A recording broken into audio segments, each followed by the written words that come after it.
তো জয় হিন্দ, কেমন আছো তোমরা সবাই? আশা করি সবাই ভালো আছো।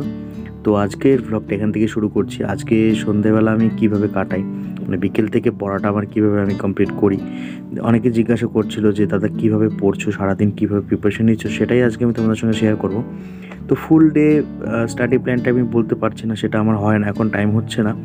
তো আমি বিকাল থেকে বা সন্ধেবেলা থেকে রাত্রি পর্যন্ত কিভাবে একটু কী পড়ি, তো সেটাই আজকে শেয়ার করব তোমাদের সঙ্গে। তো সবার প্রথম আমি আমার যে পিওয়াইকিউ ক্লাসটা আছে আলামিন স্যারের, সেটা আমি করছি আপাতত। পিওয়াইকিউ ক্লাসটা আমার মোটামুটি আমি এগোচ্ছি, প্রত্যেক দিন একটা করে করার চেষ্টা করি। কারণ পিওয়াইকিউ কোশ্চেনগুলো দেখে আমি আমার অ্যানালাইজ করি, আমি আমার যেই বইগুলো থেকে আমি পড়ি সেই জিনিসগুলো থেকে আমি সেই কোশ্চেনগুলোকে অ্যানালাইজ করে একটা আলাদা নোট আমি রেখেছি, নোট বানিয়েছি, সেখানে আমি কোশ্চেনগুলোকে টুকি। তো আমি তোমাদের সবাইকে তাই বলবো যে নোটটার মধ্যে তোমরা যদি এক্সট্রা করে নোট করো, তো পয়েন্টগুলো তোমরা প্রত্যেকটা অ্যানালাইজ করবে। কারণ জিকের টপিকের সেন্ট্রাল গভর্নমেন্টের যেগুলো জিকে থাকে সেগুলো টপিক ওয়াইজ আমরা মানে নোট করে যদি রাখি তাহলে আমার মনে হয় বেটার হবে। কারণ তুমি যেখান থেকে মক টেস্ট দাও না কেন, যে কোনো হতে পারে, তুমি টেক্সট বুক থেকে মক টেস্ট দিচ্ছ, তবু সেই মক টেস্ট থেকে অ্যানালাইজ করবে।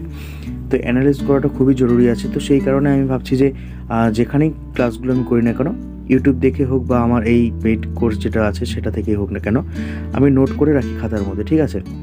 তো আলামিন স্যারের এই ক্লাসগুলো যে পিওয়াইকিউ আছে সেটা খুবই ভালো, আমি সেখান থেকে করছি। এর আগের দিন তোমরা ব্লগে আমাকে দেখেছিলে যে আমি বই থেকেও প্রত্যেকটা স্ট্যাটিক জিকেগুলো পড়ি। যেহেতু আমার আলামিন স্যারের আগে যেগুলো আমি WB 2.0 ব্যাচটা নিয়েছিলাম সেটা থেকে আমার কিছুটা কমপ্লিট করা আছে। তো জিকেগুলো স্ট্যাটিক জিকে সেখান থেকে আমি পড়ি, প্লাস আমার বই থেকেও পড়ি। কারণ রেলওয়ের আবার কিছুটা জিনিস সায়েন্স পার্টটা বেশি, তো আমাকে কিছুটা বই থেকে বেশিরভাগটা পড়তে হয়, ঠিক আছে? তো আমিও তোমাদেরকে বলবো যে সায়েন্স পার্টটা যেখান থেকে তোমরা পড়ো না কেন, সায়েন্স পার্টটার উপর বেশি করে ফোকাস করো। তো চলো নেক্সট পড়া দেখা হচ্ছে।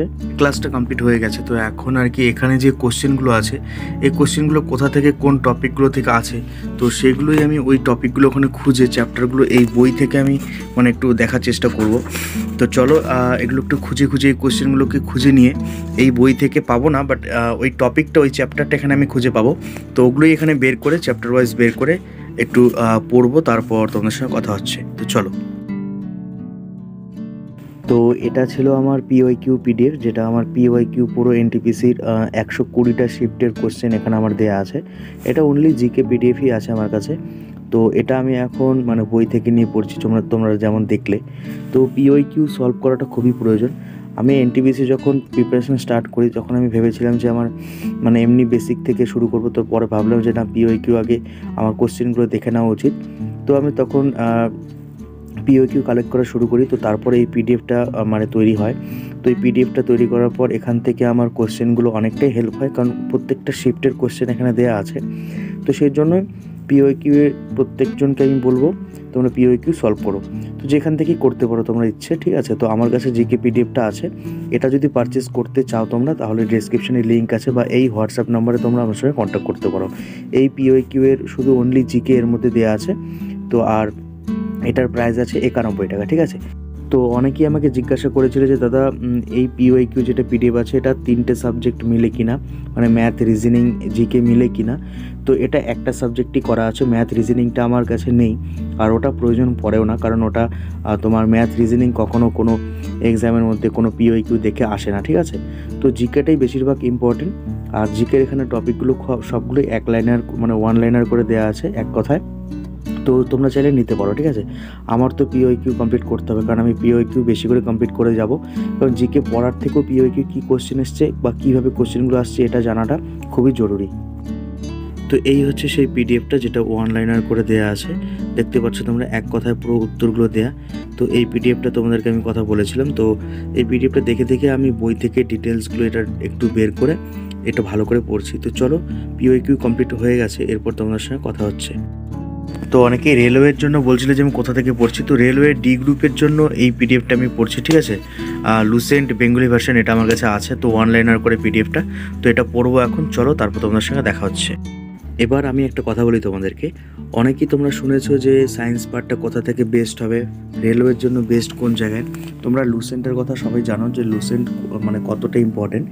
তো সবার জন্য একটা কথা বলি, লুসেন্ট বেঙ্গলি ভার্সন যেটা আমার কাছে রয়েছে, তো এই বেঙ্গলি ভার্সন ছাড়া লুসেন্ট তোমরা কোথাও ঠিকঠাকভাবে কিন্তু পাবে না। সব গুগল ট্রান্সলেট বা ফ্রড কেসে তোমরা ফেসে যাবে, সেখানে তোমরা মানে পয়সা দিয়ে ফেসে যাবে, ঠিক আছে? এরকম অনেক হচ্ছে।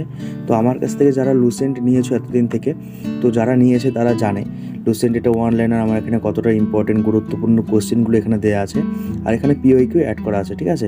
এটার প্রাইস বেশি না, এটা 99 টাকা। তো সেমভাবে তোমরা ডিসক্রিপশনের লিঙ্কে পেয়ে যাবে এটার ডিটেলস, বা আমার এই হোয়াটসঅ্যাপ নাম্বারে কন্ট্যাক্ট করতে পারো।